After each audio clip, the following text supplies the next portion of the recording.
Hi, I'm David Carlin. With temperatures nearing 1.5 degrees above pre-industrial levels this year, the discussions at COP29 in Baku have never been more important. I'm here to discuss the takeaways and key conclusions from that critical climate conference. In the first area, climate finance, this was supposed to be the finance COP, and so the new collective quantified goal was front and center. This was the move from $100 billion in climate finance from developing countries to $300 billion by 2035. However, while this marks progress, it is still just a drop in the bucket on what is needed. We need to see more finance scaling up. One promising note was the discussion of mobilizing $1.3 trillion by 2035. However, that will come from both public and private sources, noting the critical elements that private finance will play, but also remaining unfortunately vague on how this money actually will be mobilized. One area of big gap at COP29 was around fossil fuels. The conference began perhaps on a sour note, with the hosts talking about fossil fuels being gifts from God. Unfortunately, it didn't get much better from there, as little change in the text from last year was made. It's still shocking to me that we have nearly 30 different COPs that have taken place, and yet we've only mentioned fossil fuels a couple times.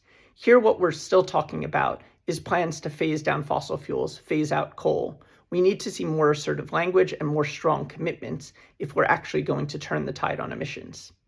There was notable progress on adaptation and the loss and damage fund. While loss and damage was not included as part of the NCQG, there was discussion on operationalizing it and beginning disbursements of that fund for most vulnerable countries by the middle of next year. On adaptation, there was further discussions from the Sharm el-Sheikh dialogue, as well as the global goal on adaptation, to recognize and center adaptation finance in both vulnerable countries and globally. Another important area of progress was on carbon markets.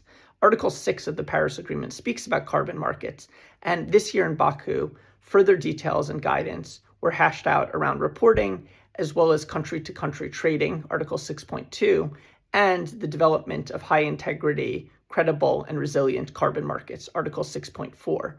Expect that to bring more money into these markets, providing critical sources of funding for developing nations, preservation, hopefully, of nature, as well as storage of carbon in a market and an area that has been largely over the last few years highly criticized for its opacity and lack of transparency.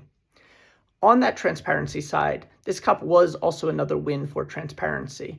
A number of initiatives were agreed, as well as additional and enhanced reporting on emissions, progress toward climate goals, as well as climate finance. These are all good steps forward. However, they're incremental steps. And with the world in a climate crisis, what we need are big leaps.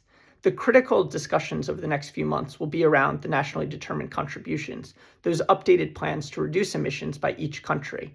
Those are due ahead of COP30 in Belém, Brazil.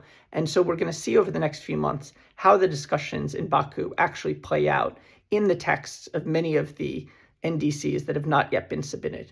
What we're really looking for there are clear strategies that look at specific sectors, that have clear financing mechanisms to help countries reach their goals. This next year is going to be absolutely key for climate finance, as well as key for progress on climate change. So stay tuned, and we'll see a lot more happening in the months ahead as we continue to battle the climate crisis together.